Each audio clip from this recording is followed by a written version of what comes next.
All right, you primitive screwheads, listen up. Well, I got a burn in my saddle.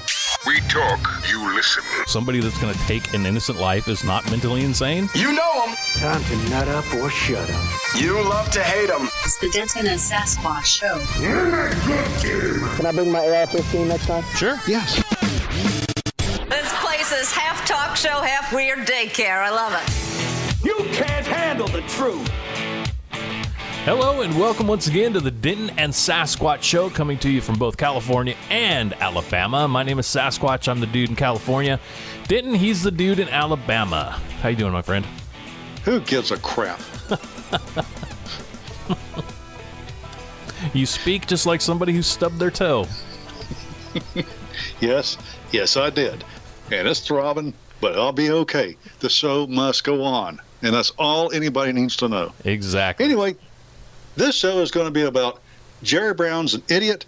And guess what? Americans do those jobs after all. Oh, and before we get going, Yeah. I was invited to Wasteland Media. Yeah, Wasteland? actually, you know what? Here, I have a little clip of you on Wasteland Media. I've got my buddy Denton here with me. He runs his own podcast called the Denton and Sasquatch Show. It's a show that they do once a week. Very fun. They just cover all the news and the, kind of funny news stories, just anything that happens throughout the week, and they cover it, and they put a really fun twist on it. So my recommendation is to go to their YouTube channel, subscribe to that channel. Monday morning when you get ready to go to work, go to the YouTube channel, turn that on, play it over your speakers, and that's a really good show to kick off your work week. So Denton, you there? Yes, I appreciate the plug too, Jeremy. As a matter of fact, last podcast, you were there. And it wasn't very fun, actually. We hit some serious topics. Yeah, we did, but it's things that we got to talk about. That would be it. Jeremy and I, we interviewed a Nazi.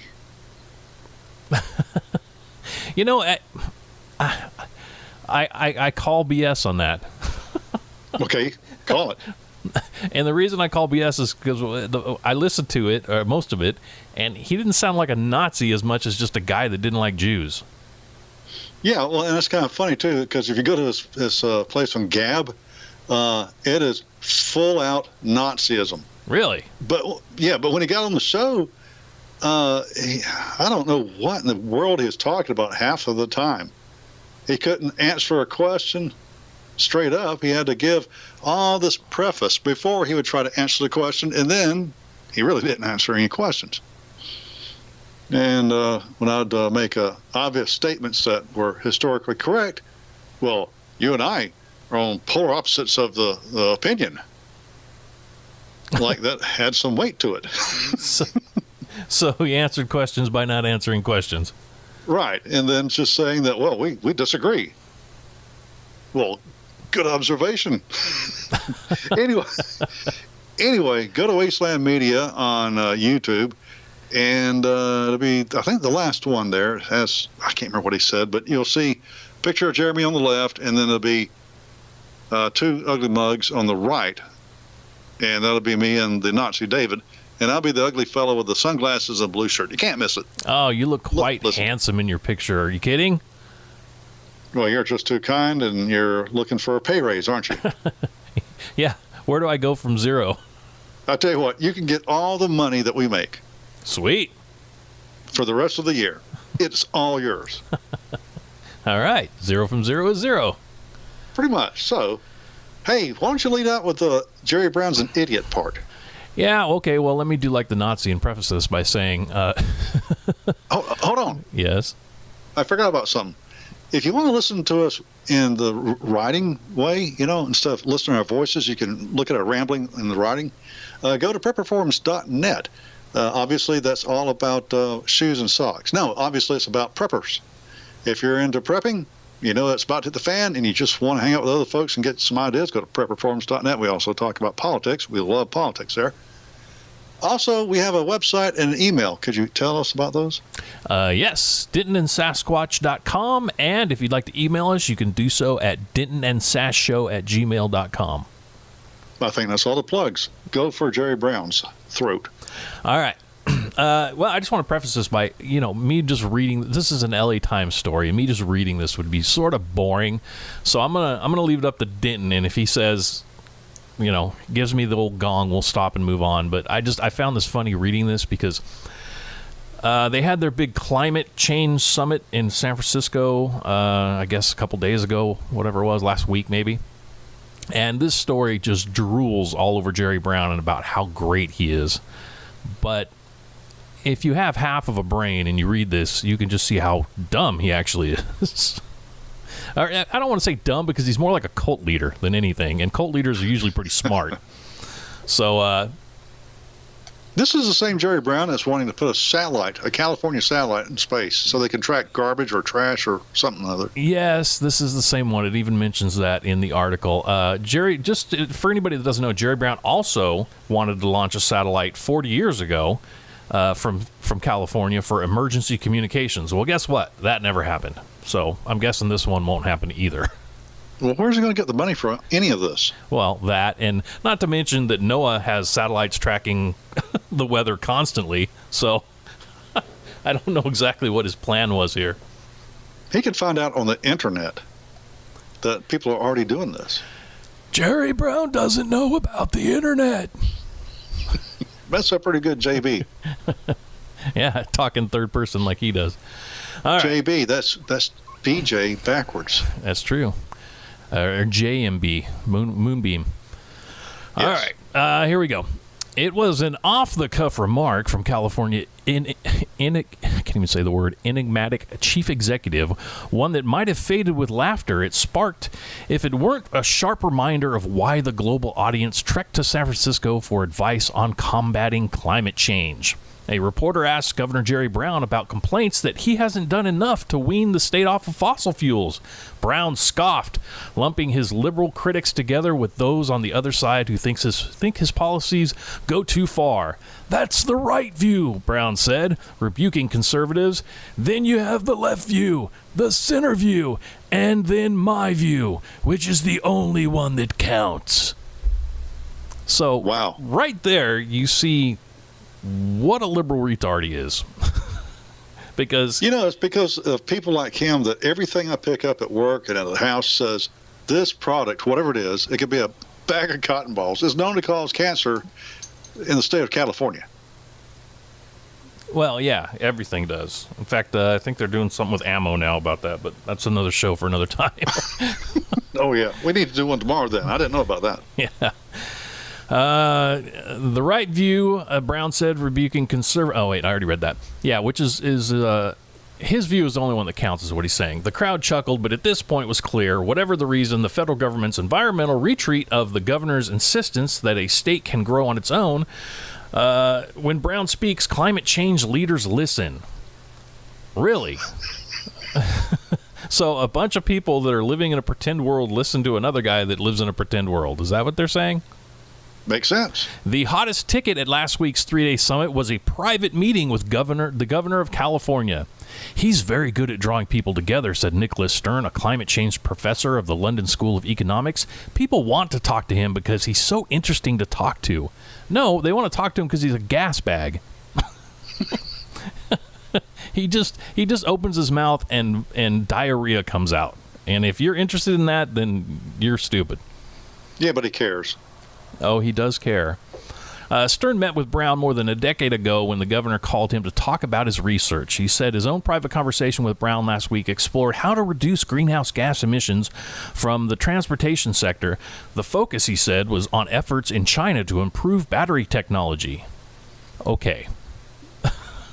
Yeah, China is a clean place. We should take tips from them. Yeah, China doesn't have to reduce their greenhouse emissions until, I believe, 2030. And they're not even doing that. They're just moving all of their stuff to Pakistan where they can produce just as much. So they're not changing anything. They're just moving it. Yet Brown seems to think China's great. Well, it's easy to say that kind of stuff if you don't look beyond the first step. That's true. Both the Chinese and Jerry are very clear about that, Stern said. California is uniquely important among American states. That is why a California governor who is truly an international figure matters so much. All right. I I dare anybody to go to anywhere around the planet and ask them who Jerry Brown is, and the answer is going to be, who? Who? No, you are in China. That could be many things.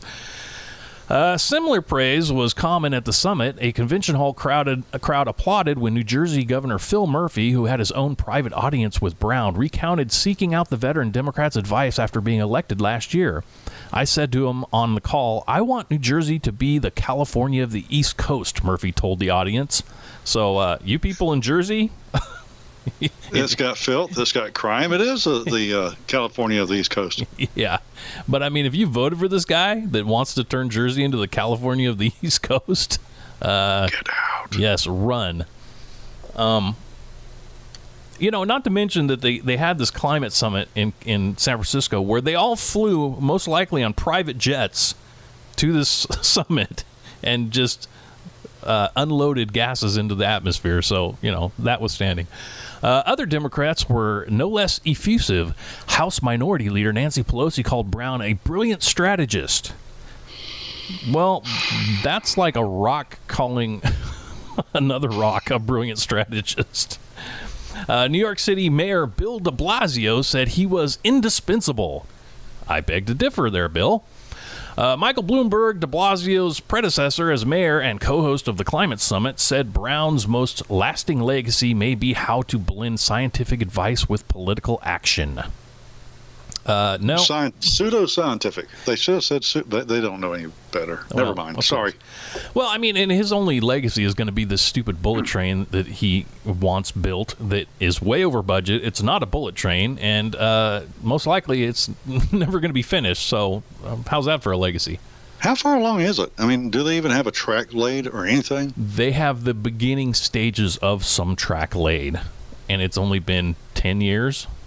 Yeah. And I thought it was longer than that. They are billions of dollars over budget.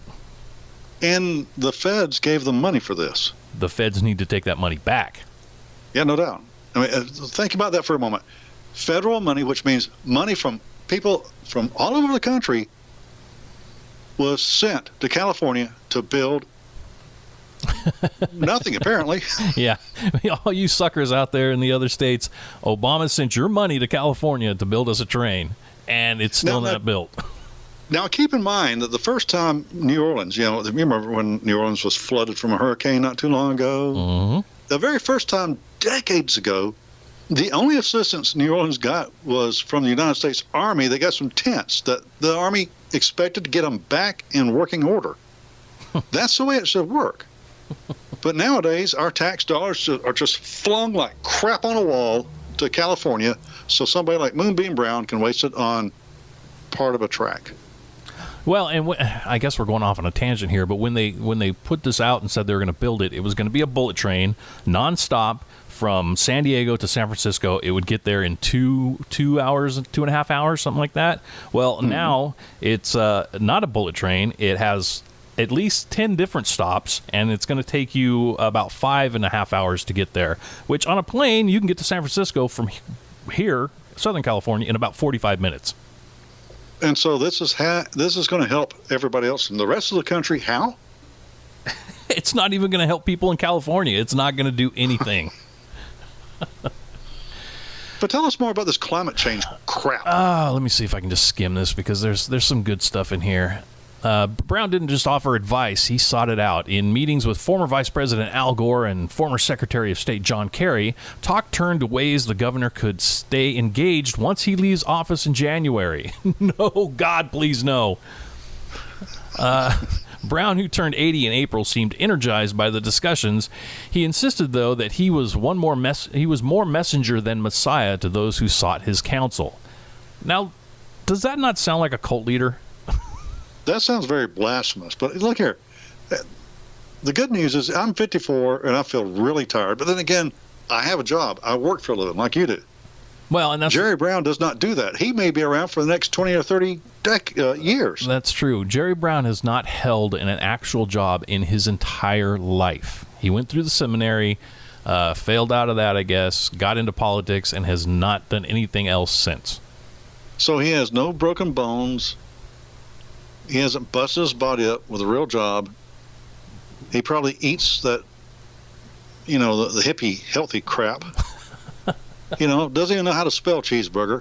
Well, yeah, he's going to be around to be 120. We'll never get rid of him. I just hold that up to people. There are so many people that look to government for sort of a daddy figure or something, and they look to. Some people look to Brown for guidance and he knows what the people want. He doesn't. He's never had a job. He's never done a 9-to-5. He doesn't know what we think at all.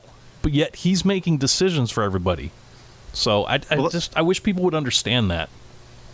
That's kind of the liberal thing nowadays. We got Bernie. Bernie's never had a real job. Yeah, he's exactly the same way. We have that blah blah blah blah whatever her name is, Cortez girl that was put in some Senate or representative whatever. She has no clue. Well, and you also have the mayor of L.A., Garcetti, who is going to make a presidential run, which he's not going to win because he's an idiot, but he's never held a job either. He did the same thing. Hold on. Yes? That ain't going to stop him.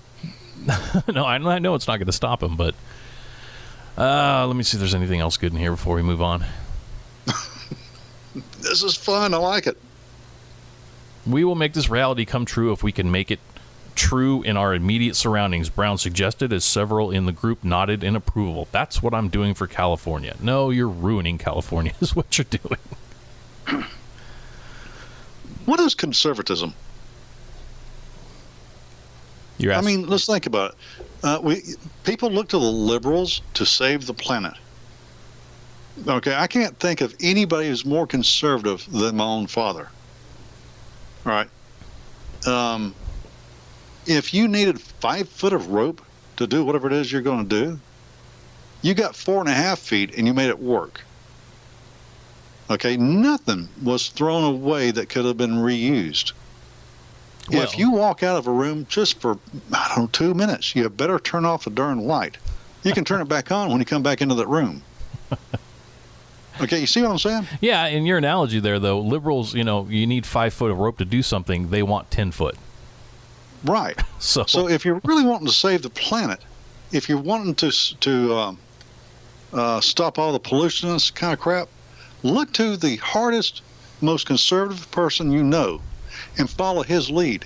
And chances are you'll do a lot better at saving this planet than if you follow any stupid liberal's lead, especially his Hollywood elite's lead or Jerry Moonbeam Brown. Well, okay, these people don't know how to save anything. Just the guest list there with Kerry and Al Gore and Brown and the governor of New Jersey. These are all people that have never had jobs in their lives. They've never done anything, and you're going to look to them for advice. That is just sad. Sad people. Sad little people. And there's they make us sad. Yeah, that's very sad. There's a bit by George Carlin, and I can't remember the exact bit, but he says something about he's talking about environmental stuff, and this was back in the 80s. And he said something about you could wrap the entire world in hefty bags and give it 100 years, and we'd be gone, but the world will still be here. Mm-hmm. So they're trying to save the planet, but the planet's going to be here. We're the ones that are going to be gone, if anything. And that's the way it is. And that's the way it is. Yeah, I don't want to finish reading all this because it's just kind of boring stuff. But anyway, I just wanted to point out just the stupidity of this climate change summit they had in actually, I'm surprised that Kerry had time to go out there since he's been hanging out with kissing Iranians. Butt. Yeah. Now, one other funny thing from this is there were, hundreds marched on Thursday to criticize the governor's oversight of the state's oil industry. They accused him of being too generous with drilling permits and too unwilling to better protect the health of low-income communities near those operations.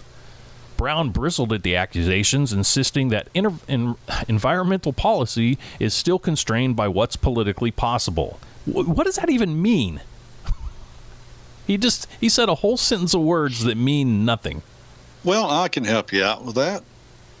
What he basically said was, yeah, I understand how you people don't want this and that in your neighborhood or your community, whatever, but you know what? Even though I talk all this crap, the big oil companies still put money in my pocket. Yeah, exactly. He says, without a doubt, California has the most aggressive green energy plans in the Western Hemisphere. Well, yeah, but there was also a report that just came out not too long ago that California, I believe, is 48th in the country as far as eliminating greenhouse gases, and it cost us 2 to 3 times more than the rest of the country. So he's doing a horrible job, yet people still flock to him to hear what he has to say. It isn't a matter of what you get done. It's a matter of how you talk about it. Well, and that's just it. He bloviates, and people seem to like to hear the diarrhea coming out of his mouth. So, here's the best part you're talking about. We'll end on this. By the time he made a Friday appearance on the event's main stage, when protesters were poised to possibly disrupt the proceedings, Brown spoke for only 75 seconds, just long enough to announce that California will make plans to launch its own damn satellite, as he called it, to collect climate data. So, really what he was scared to get up there and speak because the protesters were going to bust in and start yelling at him, so he was on stage for 1 minute and 15 seconds. And he's going to cough up y'all's money for a satellite that probably will be ineffective. He's not even going to do that. He's all talk. Yeah, but he's going to make this happen. And that satellite's going to go up, and then it's going to come down, and it's going to be an ecological disaster because it's going to kill 15 or 20 some kind of rare tortoises somewhere. Well, and I'm thinking, too, how much rocket fuel does it take to send a satellite into the atmosphere to circle the planet? I mean, just the carbon footprint from that alone has got to be huge. He's going to kill Lithuania by himself.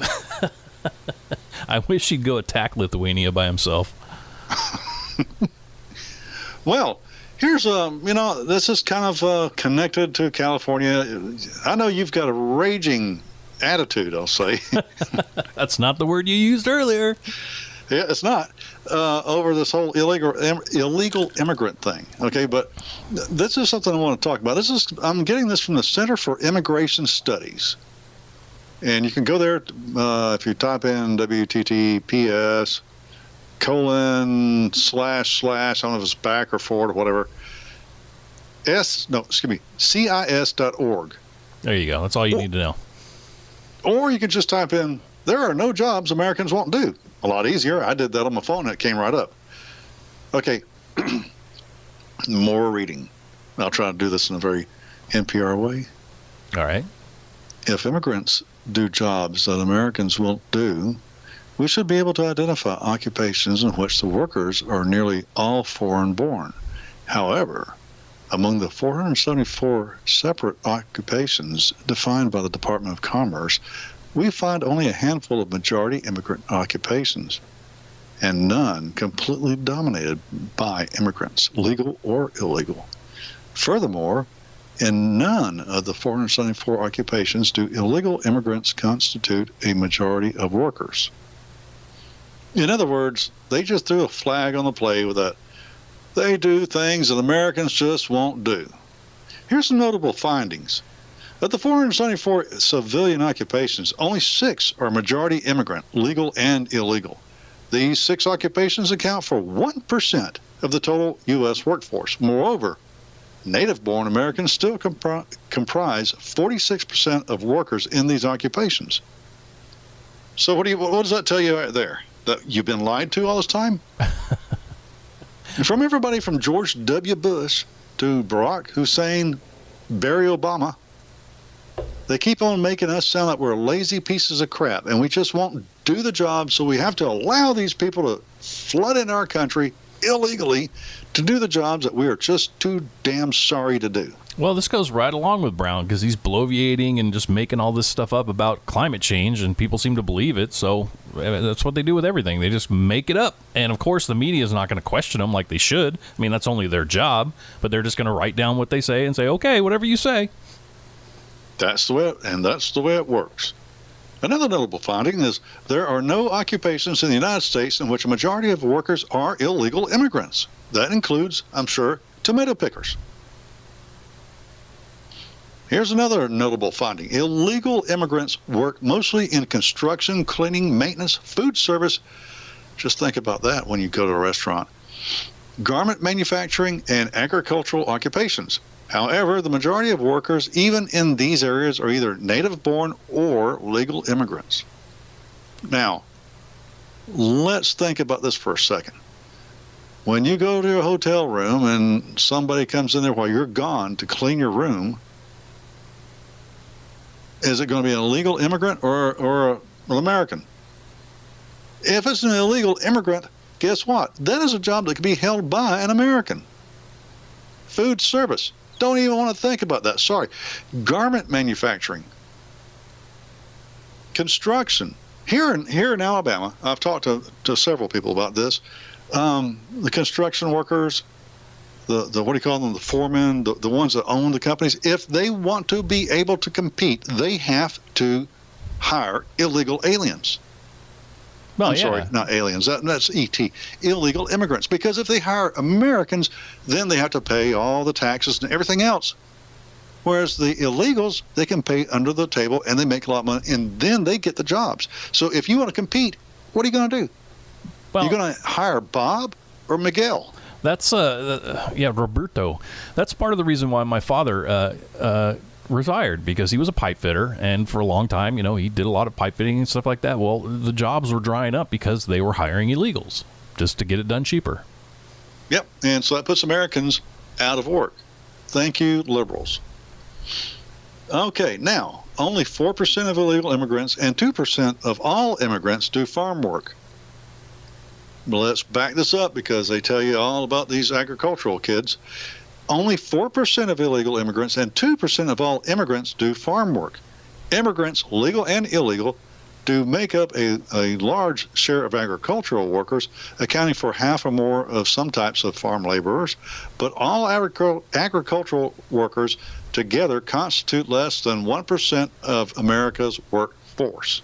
Hey, a little side note here. A lot of people may not know this, but Cesar Chavez himself was part of a thing called Operation Wetback, where they were trying to get illegals out of the country because they were taking jobs from citizens that worked in the fields.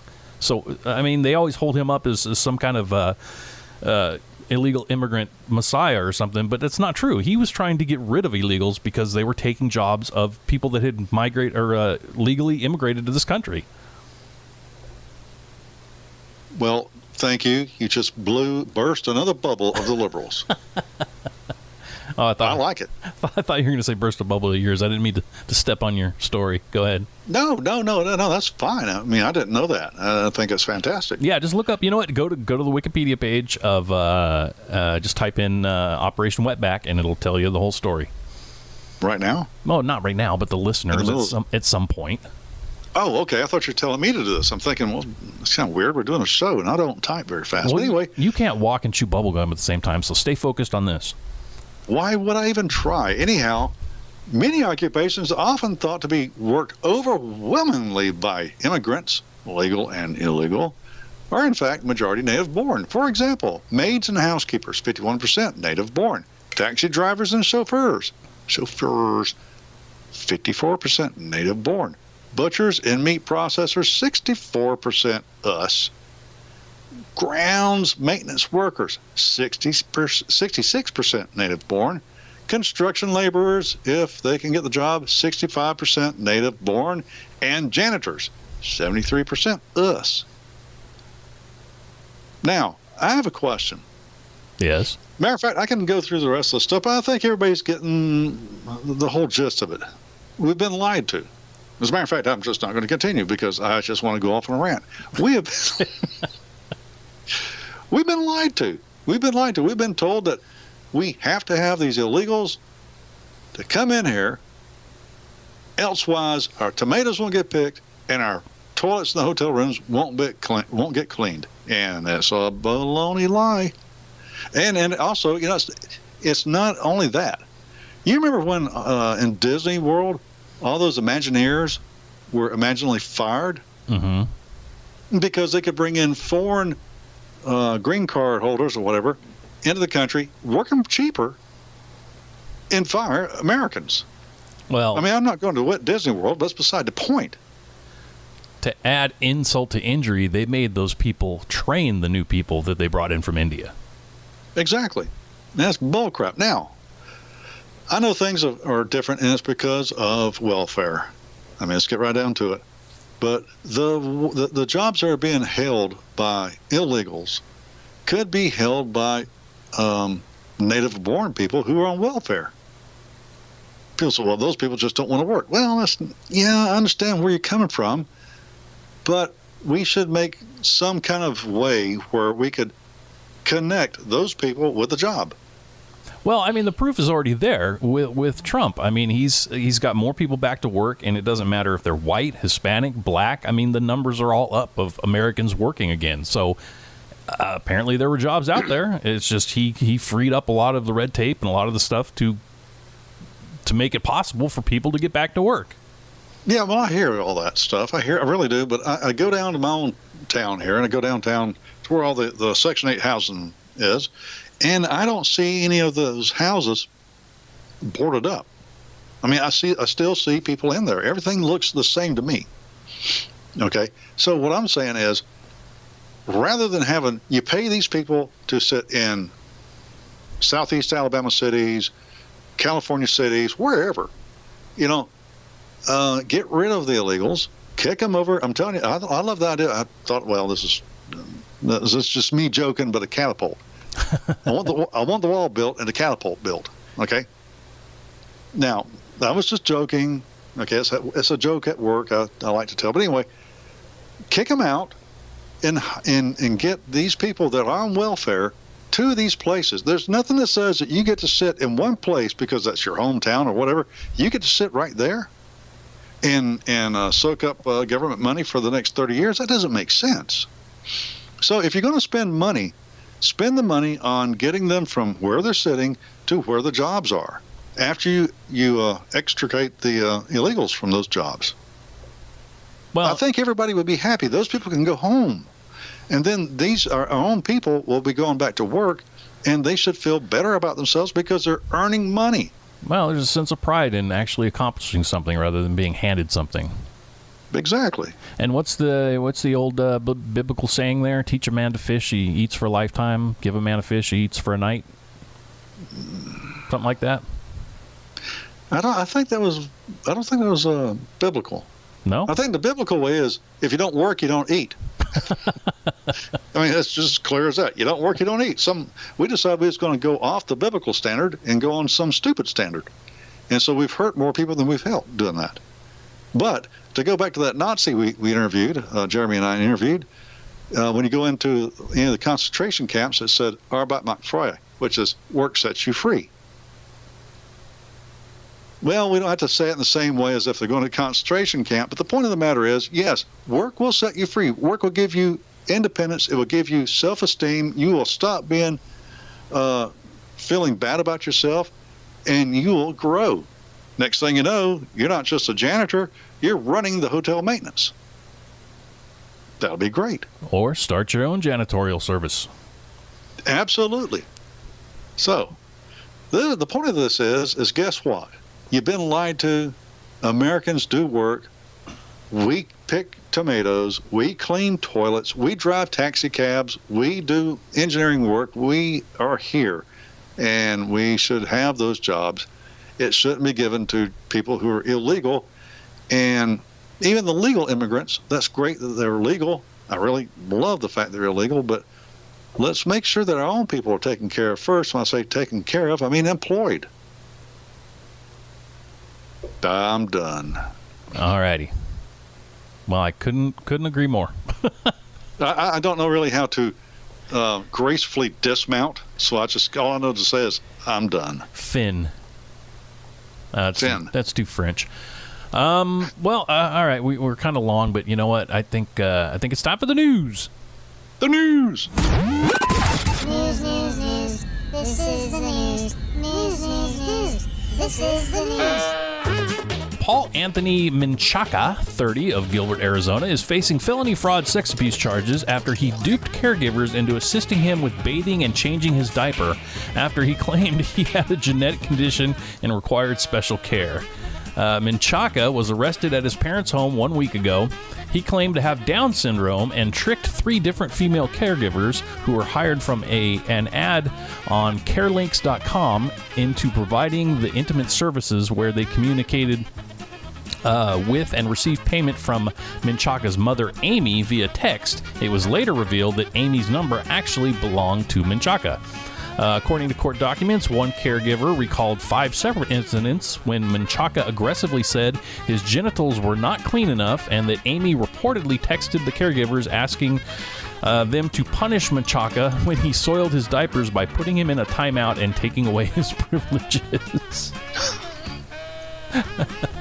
Menchaca admitted to lying to the caregivers about his mental condition when they finally confronted him, according to police. In his first appearance, Menchaca told the judge, "I just want to let you know that I am special needs. I do have a low IQ level, and my mom and dad both have paperwork to prove it. And I'm starting to talk to my dad about getting me some help and getting me into a counselor and probably like a rehab center to talk to somebody." We have a special prison in Alabama for sexual freak prisoner types. Yeah. He would probably get counseling there. Probably. But the guy's 30 years old and he wants people to change his diaper. It's like, come on now. He didn't care about changing the diapers. He wanted his genitals cleaned. Well, he did, but he's got some weird thing about diapers, too. That's just gross. All right, moving on. It's good to see that John McCain is finally doing something. What are you laughing about? I mean, it took his own death for him to do something. He's feeding worms. It's great. I don't want to speak ill of the dead, but I think it's great that I like worms. He's finally doing something. The family of John McCain say they're disappointed to see footage of the late senator used in political attack ads. GOP ads in Michigan and Arizona include clips of McCain criticizing the Democratic candidates.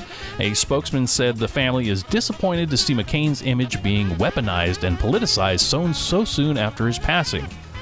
The family also says that the National Republican Congressional Committee who released the ads did not seek the family's permission or approval to use McCain's likeness.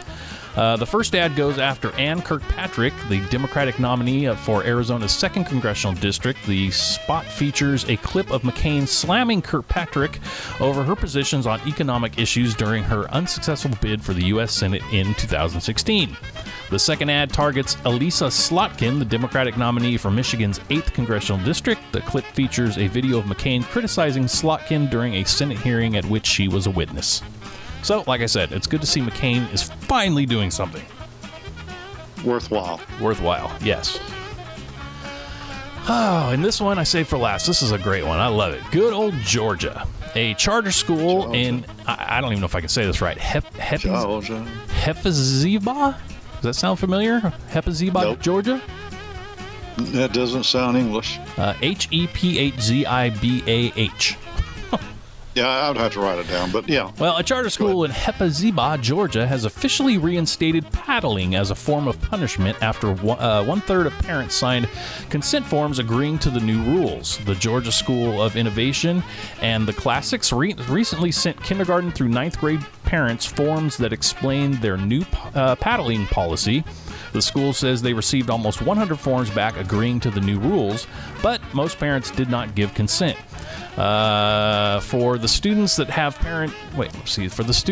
parents that did agree to the new policy, they will be held to a new 3-strike rule. This rule states that the kids will have 2 behavior warnings until they are paddled on the 3rd. The school says the 3rd strike punishment will be given in a closed room with another adult witness present. However, the parents that didn't sign the consent form, their children will instead receive a 5-day suspension from school. So 5 days off or paddled. Well, speaking from personal experience, Coach, what's his name? I can't remember his name because he hit me so hard. He would knock the hellion out of me. He was a baseball coach, by the way. So before he hit you, he'd point to the upper stands. The old Babe Ruth, huh? Yes. And then he'd wind up, and he never missed it. It was always a home run. And then when I would forget about that lesson, I'd be sent back to him, and he'd beat the hell out of me again. So I'm all for it. Yeah, I mean, corporal punishment was a thing back in the day. I remember they had it when I was in school, and we used to get those consent forms sent home saying, can we whack your kid? And my parents would always say, no, you may not whack my kid, but it wasn't because they were liberals or they thought whacking kids was bad. They said, if any whacking needs to be done, we're going to do it. And the thing is, I believed them because they did it plenty. And I mean, you wouldn't even need this in school anymore if parents would just start being parents again. Oh, my parents were parents. Look, it didn't coach. What was his name? Coach somebody. It's always a coach, by the way. Our assistant principals was always a coach. You would get knocked into the bleachers. Okay, and then when you got home, guess what? Before you got home, your parents already knew what happened, so you got whacked again. Oh yeah, for sure. It was double jeopardy. I mean, I thought there's something in the Constitution about that, but apparently it doesn't. It doesn't go to the parents. Doesn't pertain to children. No, we have no rights. But there you go. There's your news that you may not have heard. Well, it was entertaining, and this, by the way, is not a bonus. This is a late regular. We weren't able to do this last night because, well, it just didn't. We had a problem. Yeah, I was hungover. I know. Well, I wasn't gonna. I know you're trying to be nice about it, but I don't care if people know I was hungover. I drank on Saturday. Sorry. Are you still dating that girl? Yes, I was hungover with her. Okay, there you go. Well, women the devils. Yes, she forced alcohol down my throat. It's terrible, terrible, terrible. Okay, well, anyway, here you go. Maybe if we're good and Sass can keep his sobriety on, we'll do another one or two this week. And if we can survive the heat, I don't know how it is where you're living, but in Alabama, we're dying. 78 so right much now. for fall. Is 78 there? 9:40 p.m., 78 degrees. Oh, wow. It's still hell here. But anyway, if we survive this week, guess what? It doesn't make any difference because we are still truly doomed. Just read some more news and you'll see that. So what should we do? Except for you, Sass. Apparently you can't control yourself. What should we do, the rest of us? Normally I would say drink up, but this week I've had plenty, so maybe just take a nap. So take a nap. We're doomed. We'll talk to y'all later.